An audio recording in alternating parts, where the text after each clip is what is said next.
And we are now in Kayangan Lake. This is the last destination here in day 1. Day 1 tour here in Coron. And this is the place para makita nyo. Ayan.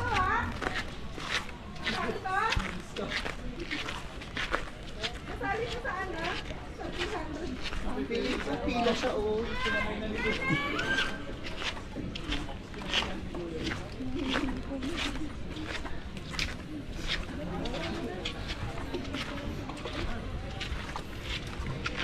Okay.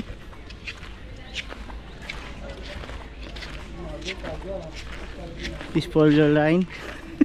Wala straight mo linya. Wala tayo magbabayad later. Okay.